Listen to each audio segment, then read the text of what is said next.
तो देखो miscellaneous exercise chapter first NCERT math class 11th question number third का देखो क्या बोले।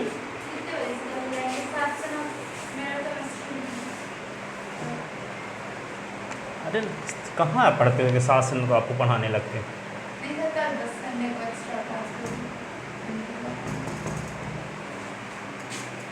7 से 9 का टेस्ट भी ना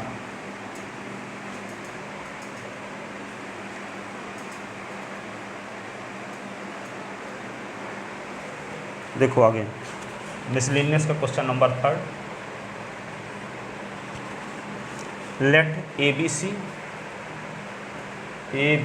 सी मिसलिनियस एक्सरसाइज। कौन मिसलिनियस? फर्स्ट चैप्टर का है ना। थर्ड नंबर क्वेश्चन है A B C be the set such that. कैसे हैं ये set A B C? A union B is equal to A union C and A intersection B is equal to A intersection C so that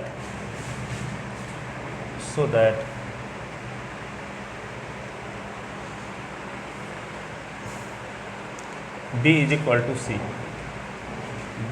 C prove करना। A B C 3 set ऐसे हैं कि A union B की value ए union सी के बराबर है और A intersection B की वैल्यू ए इंटरसेक्शन सी के बराबर है। ऐसी कंडीशन में आपको प्रूव करना है कि दोनों बी और सी सेट्स इक्वल सेट होंगे। बी और सी क्या होंगे? इक्वल सेट होंगे। तो बी और सी को इक्वल सेट करेंगे प्रूव, तो क्या होगा? 9 से 11 कर दें। तो 2 घंटा पढ़े रहो तो टेस्ट देने कैसे चले आओगे? अच्छा चलो होगा ठीक है। कौन सर? अब Vinayak given A union B is equal to A union C ये दिया गया है। तो दोनों साइड देखो सी के साथ इंटरसेक्शन कर दो। देखो दोनों साइड सी के साथ इंटरसेक्शन करो तो A union B intersection C, A union C intersection C. दोनों साइड में इंटरसेक्शन सी जोड़ दिए, ठीक है। दोनों साइड इंटरसेक्शन सी, ठीक है। आप देखो यहाँ पे डिस्ट्रीब्यूशन ला लगाओ। चलो आ जाओ, डिस्ट्रीब्यूशन ला लगाएंगे तो यहाँ पे क्या है? ए बी सी 3 सेट हैं कि ए यूनियन बी की वैल्यू ए यूनियन सी की बराबर है, ए इंटरसेक्शन बी की वैल्यू ए इंटरसेक्शन सी के बराबर है, ठीक है। तो आपको प्रूव करना है कि B is equal to C. तो A union B is equal to A union C दिया है तो दोनों साइड हम सी इंटरसेक्शन जोड़ दिए, इधर भी, ठीक है। अब इंटरसेक्शन सी जोड़ने के बाद क्या करेंगे? डिस्ट्रीब्यूशन ला लगाएंगे। जैसे मान लो यहाँ रहता है ए इंटू बी प्लस सी, तो क्या करते हो आप? ए का गुना बी के साथ ए इंटू बी और फिर प्लस ए इंटू सी करते हो कि नहीं? इसका मतलब ये डॉट का डिस्ट्रीब्यूशन हो गया अंदर। तो यहाँ पे क्या है? इंटरसेक्शन सी है। चाहे ऐसे लिखा रहे कि बी प्लस सी लिखा रहो और यहाँ पे डॉट ए हो, तो क्या करते हो? इस डॉट ए को इसके साथ भी ले आते हो और डॉट ए को इसके साथ भी ले आते हो, यानी बी डॉट ए और प्लस कर देते हो और सी डॉट ए। इसको डिस्ट्रीब्यूशन ला कहते हैं। क्या कहते हैं? डिस्ट्रीब्यूशन ला। तो यहाँ पे क्या है? इंटरसेक्शन सी है तो इसको हम इसके साथ भी ले आएंगे और इसको इसके साथ भी ले आएंगे, बीच में यूनियन रहेगा ही, ठीक है। तो क्या लिख दें इसको? ए इंटरसेक्शन सी और यूनियन बी इंटरसेक्शन सी। इसको कौन सा रूल कहेंगे? डिस्ट्रीब्यूशन ला। क्या कहेंगे? डिस्ट्रीब्यूशन ला। यहाँ भी ऐसे करेंगे। यहाँ पे ए इंटरसेक्शन सी और यूनियन सी इंटरसेक्शन सी, ठीक है। या कि दूसरा शब्द हम देखते हैं, ए यूनियन सी इंटरसेक्शन सी क्या होगा? सी। जैसे मान लो ए इज इक्वल टू क्या है? 1 2, सुनो। अब बी इज इक्वल टू क्या है? ए सी इज इक्वल टू मान लो ए इज इक्वल टू 1 2 3 है मान लो, ठीक है। और सी इज इक्वल टू क्या है? 1 2 है, ठीक है। तो यहाँ पे ए और सी का यूनियन निकालो। तो ए और सी का यूनियन क्या होगा? 1 2 3 होगा, ठीक है। अब इसका सी के साथ इंटरसेक्शन कर दो तो ए यूनियन सी है और इंटरसेक्शन कर दो क्या? सी। तो क्या आएगा 1 2 3 तो रहबे करेगा, इंटरसेक्शन सी के एलिमेंट क्या है 1 2। अब इन दोनों सेट में कौन एलिमेंट है 1 2, ठीक है। तो यहाँ पे लिख सकते हैं 1 2, आया क्या 1 2 है क्या सी। इसका मतलब क्या हुआ A union C intersection C is equal to C होता है। ये बगल में लिखे रहना। तो यहाँ पे हम ऐसे भी लिख सकते हैं A union C intersection C is equal to C, ठीक है, डायरेक्ट लिख दिए यहाँ पे ए यूनियन सी इंटरसेक्शन सी बराबर सी। रीजन इधर लिखा है इसका, है ना, कि यहाँ पे इसका मान सी कैसे आया, ठीक है। अब देखो ये हो गया, ये ब्रैकेट लगा दो, ये ब्रैकेट लगा दो, ये इक्वेशन फर्स्ट लिख के रोक दो, वक्त आने पर इसका उपयोग करेंगे, ठीक है। अब यहाँ पे देखो ए इंटरसेक्शन सी की वैल्यू, ए इंटरसेक्शन सी की वैल्यू कहाँ है क्वेश्चन में, ए इंटरसेक्शन सी की वैल्यू किसके बराबर है ए इंटरसेक्शन बी के बराबर। इक्वेशन फर्स्ट अभी ना लिखो, थोड़ा सा लिख देते हैं, और वहाँ पे ए इंटरसेक्शन बी लिख दिए यहाँ, और ये यूनियन और ये बी इंटरसेक्शन सी लिख दिए is equal to C. Equation first यहाँ पे लिख दोगे रीजन गिवन दैट क्या दिया है आपको, ये दिया है A intersection B is equal to A intersection C. तो जहाँ ए इंटरसेक्शन सी है वहाँ हम ए इंटरसेक्शन बी का उपयोग कर सकते हैं, क्वेश्चन में दिया है इसलिए, ठीक है। अगेन एक इक्वेशन आ गया। अब हम ये दिखाने में कामयाब हो जाए, जैसे सी की वैल्यू ये आई है ना, अब बी की वैल्यू भी यही आ गई, इसका मतलब क्या B is equal to C, equal set हो जाएगा। सी की वैल्यू जो ये है, सी की वैल्यू ये जो आई है वही बी की वैल्यू भी यही आ जाए, इसका मतलब दोनों इक्वल सेट हैं कि नहीं, ठीक है। तो हम क्या करते हैं, फिर से हम लेकर चलते हैं क्या A union B is equal to, इसको फिर से लेकर again A union B is equal to लेकर चलते हैं A union C.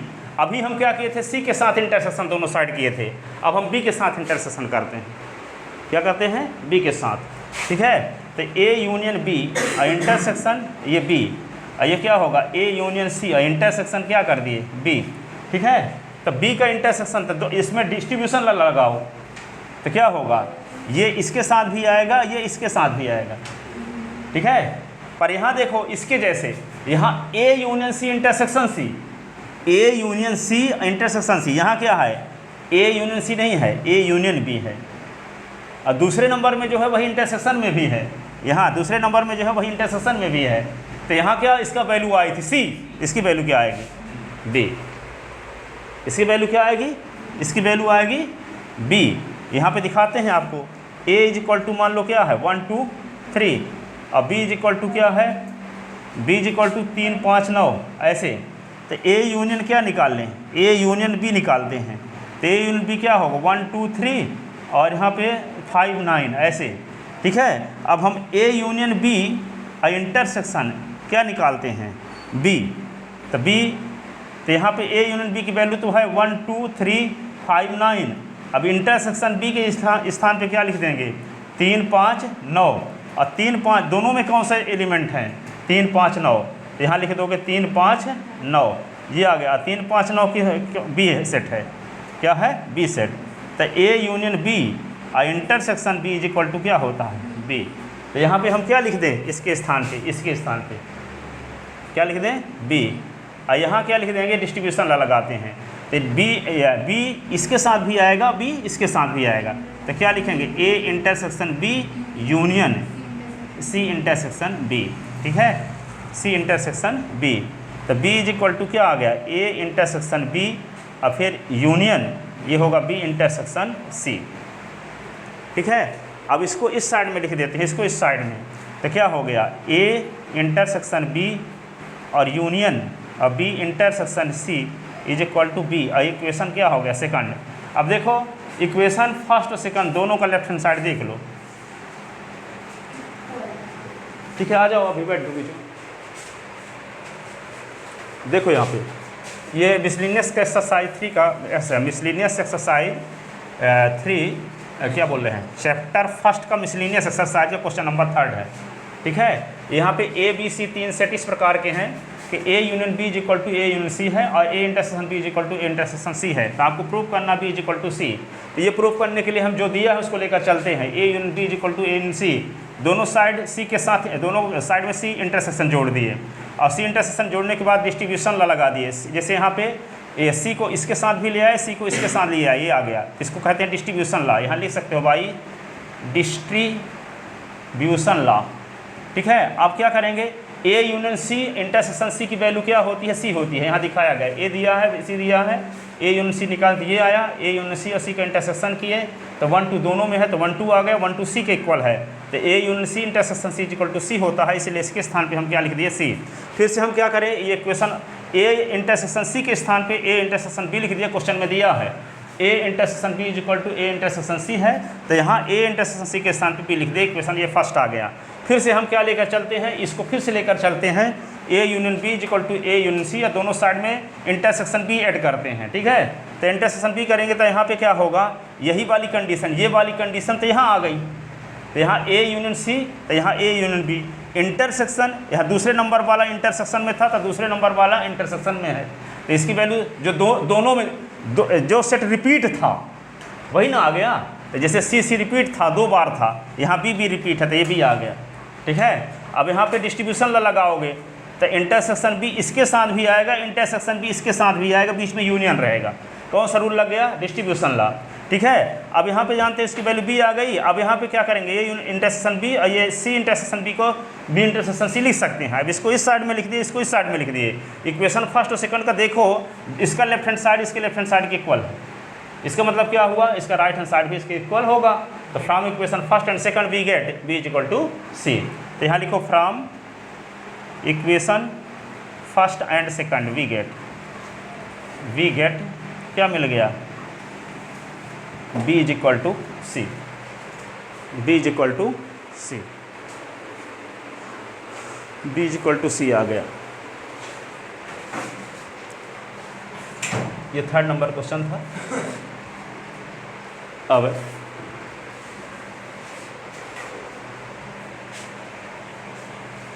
4th number देखो,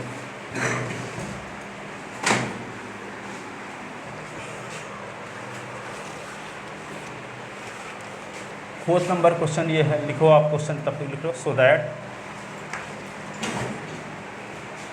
that the following four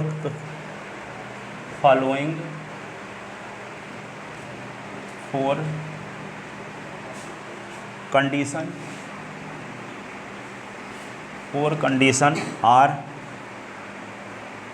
equivalent.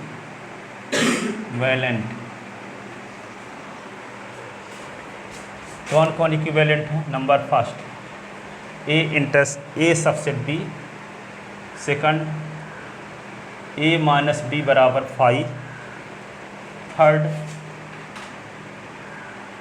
A union B बराबर बी,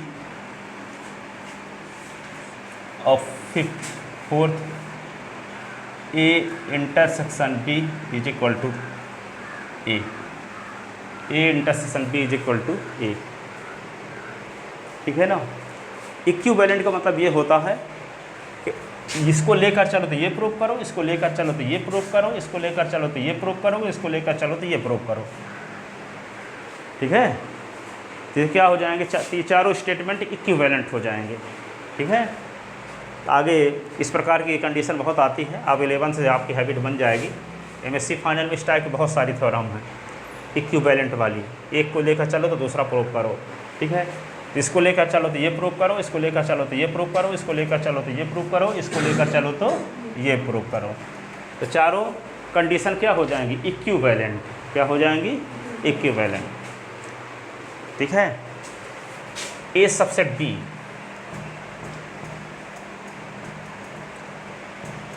तो इसका मतलब ये हुआ we have to show that first part, first condition में कर लेते हैं, मान लो ए नंबर लिखते हैं, we have to show that, क्या करेंगे, फर्स्ट इम्प्लाइज सेकंड, फर्स्ट को लेकर चलेंगे तो सेकंड को प्रूफ करेंगे। फर्स्ट इम्प्लाइज सेकंड का मतलब ये होता है, फर्स्ट कंडीशन को लेकर चलो तो क्या दिखाओ, सेकंड कंडीशन, ठीक है। तो लेट ए सबसेट बी, ए सबसेट बी लेकर हम चलते हैं, ठीक है। तो इसका मतलब ये हुआ कि ए के पूरे एलिमेंट बी में कंटेन है, implies all element of A, all element of A is also contain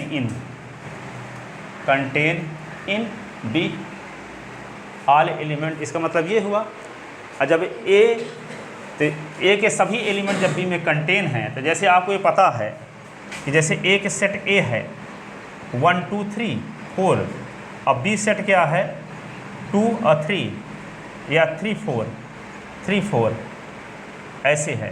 तो कोई आपसे कहे कि ए माइनस बी क्या होगा, तो आप कहोगे ए के उन एलिमेंट का कलेक्शन जो बी में ना हो, ए के उन एलिमेंट का कलेक्शन जो बी में ना हो। तो कौन एलिमेंट ए के उन एलिमेंट जो बी में ना हो, कौन एलिमेंट बी में नहीं है? 1 2 लिखते हैं कि नहीं? 1 2 लिखेंगे। तो जब ए के पूरे एलिमेंट बी में कंटेन हो गए, फॉर एग्जाम्पल जैसे यहाँ पे क्या है, ये ए इज इक्वल टू ले लिए 1 2 और बी इज इक्वल टू ले लिए क्या 1 2 3 ऐसे, ठीक है। तो ए माइनस बी जब करेंगे, ए माइनस बी, ठीक है, तो क्या लिखेंगे? ए के उन एलिमेंट का कलेक्शन जो बी में ना हो। तो कौन एलिमेंट ए का बी में नहीं है? सारे हैं। तो बचा क्या फिर? 5। क्या आएगा? 5 आएगा। तो जब ए सबसेट बी है यदि, तो ए सबसेट बी की कंडीशन में A minus B is equal to A के उन एलिमेंट का कलेक्शन जो बी में ना हो, जो बी में ना हो, ठीक है। As such that x belong in A और x does not belongs to B, ठीक है। इसका मतलब क्या हुआ? A minus B is equal to 5, ऐसा कोई एलिमेंट है ही नहीं। यदि ए सबसेट है बी तो 5, ठीक है। एक्स के वे एलिमेंट, ए के वे एलिमेंट जो बी में ना हो, तो ऐसा कोई एलिमेंट है ही नहीं यदि ए सबसेट बी है तो ए माइनस बी तो प्रूव हो गया। Hence first implies second, first को लेकर चले तो सेकंड दिखा दिए। अब क्या लेकर चलते हैं? B number. Now we have to show that, we have to show that क्या दिखाएंगे? Second implies third. Second implies third का मतलब क्या हुआ? सेकंड को लेकर चलो और थर्ड को प्रूव करो, ठीक है। तो क्या लिखते हैं? Let A minus B is equal to 5, ये मान कर चलते हैं।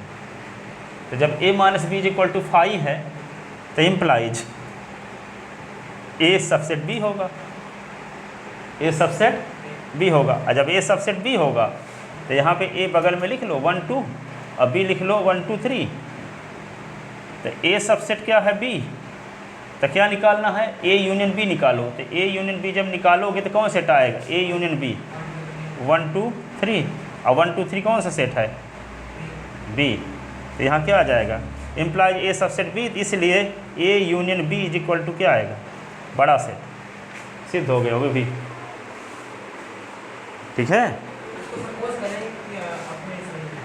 एक ठो को लेकर चलो मान लो तो इसको सिद्ध कर दो। इसको मान लो कि सही है, ट्रू है, तो इसको सिद्ध करो। इसको मान लो कि ट्रू है तो ये प्रूव करो। इसको मान लो कि ट्रू है तो ये प्रूव करो।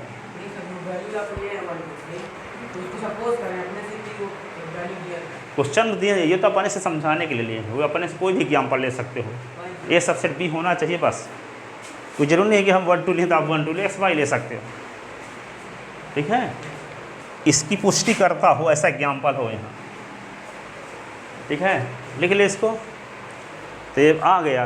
Hence second implies third, second implies third. इसका मतलब सेकंड को लेकर चले तो थर्ड को प्रूव कर दिए।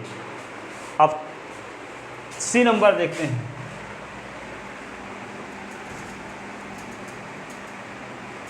एक ही बात है, वो लिखी अलग तरीके से गया है, सब एक ही स्टेटमेंट है, ठीक है। अब सी नंबर में we have to show that, we have to show that क्या दिखाना है आपको? Third implies fourth. थर्ड लेकर चलो, अब फोर्थ को प्रूव करो। तो let A union B is equal to B, A union B is equal to B, ठीक है। थर्ड इम्प्लाइज फोर्थ, हाँ ठीक है। तो A union B is equal to B तो जानते हो, implies A subset of B, जब A union B is equal to B होगा तो ए सबसेट बी ही होगा। एग्जाम्पल दे दो, ए इज इक्वल टू ले लिए मान लो 2 4, अब बी इज इक्वल टू क्या ले लिए 2 4 6, तो यहाँ पे ए सबसेट है ना बी क्या, तो ए यूनियन बी निकालो, तो ए यूनियन बी क्या होगा 2 4 6, तो A union B is equal to यहाँ पे क्या होगा A union B is equal to B आया। तो यहाँ पे देखते क्या है ए के सभी एलिमेंट बी में कंटेन है कि नहीं हैं, तो यहाँ पे ए यूनियन बी होने पर ए सबसेट बी होता है कि नहीं होता, ए सबसेट बी। अब ए सबसेट बी जब होता है तो ऐसी कंडीशन में ए और बी का इंटरसेक्शन क्या होगा, ए होगा, छोटा सेट।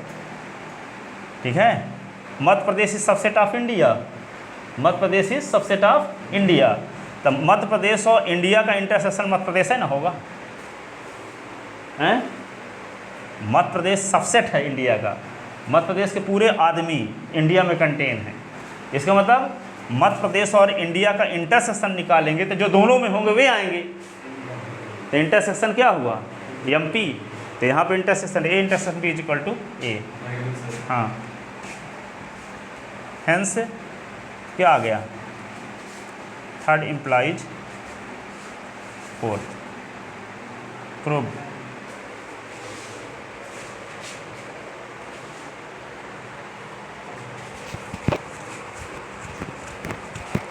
अब D number we have to show that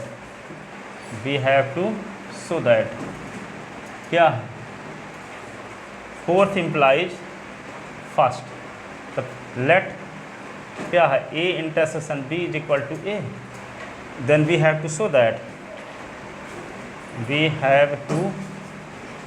that क्या दिखाओगे A subset B,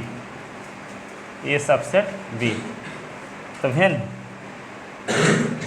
A intersection B is equal to A, तो यहाँ पे ए इंटरसेक्शन, तो ए इज इक्वल टू मान लेते हैं यहाँ पे 7 9, और बी इज इक्वल टू मान लेते हैं 7 9 11, तो यहाँ पे क्या है ए सबसेट बी है कि नहीं है, ठीक है, ए सबसेट बी है। तो यानी कहने का मतलब ये हुआ कि लेकर ये ना चले हैं, तो दोनों का इंटरसेक्शन करते हैं, A intersection B is equal to क्या होगा 7 9 11, तो A intersection B is equal to क्या है 7 9 11 बी है ना, तो जब A intersection B is equal to B आ रहा है ऐसी कंडीशन में देख, हाँ इंटरसेक्शन ये 7 9 होगा, तो देखो यहाँ पे आया क्या ए ना, ए के एलिमेंट 7 9 है, बी के एलिमेंट 7 9 11 है, तो दोनों का इंटरसेक्शन निकालते 7 9 आया, तो ए इंटरसेक्शन क्या आया 7, तो जब A intersection B is equal to A आया, ठीक है, तो कौन सबसेट होगा, जो 2 बार यूज हुआ है, जो जिसका ए देखो 2 बार यूज हुआ, यहाँ भी है तो वही होगा सबसेट में, तो ए सबसेट बी। ए के पूरे एलिमेंट बी में कंटेन है कि बी के पूरे एलिमेंट ए में कंटेन है, क्या कंटेन है, ए के पूरे एलिमेंट बी में कंटेन है कि बी के पूरे एलिमेंट ए में कंटेन है, तो ए सबसेट बी है कि बी सबसेट ए है, ए सबसेट बी है, तो A intersection B is equal to A, तो A subset B, hence prove. तो ये जो चारों स्टेटमेंट दिए गए हैं वे एक ही हैं, ठीक है, लिखने का तरीका अलग अलग है, इसीलिए इसको प्रूव करना था इक्विवेलेंट। इसका मतलब ये था कि इसको लेकर चलो तो ये सिद्ध करो, इसको लेकर चलो तो ये सिद्ध करो, इसको लेकर चलो तो ये चलो प्रूव करो, इसको लेकर चलो तो ये प्रूव करो, ठीक है।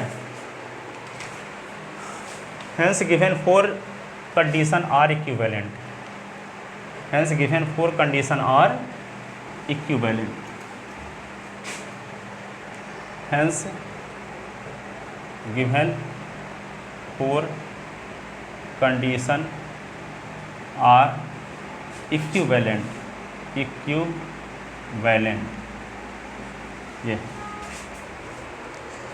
ठीक है। अब चलो देखो उसमें आते हैं, वो लड़का कहाँ गया आप, कृष्णा,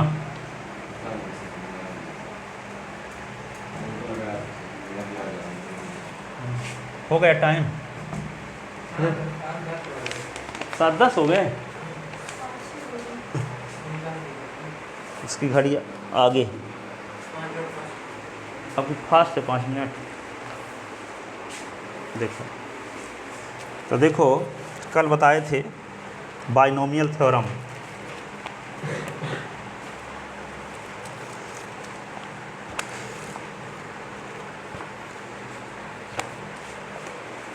एक मिनट।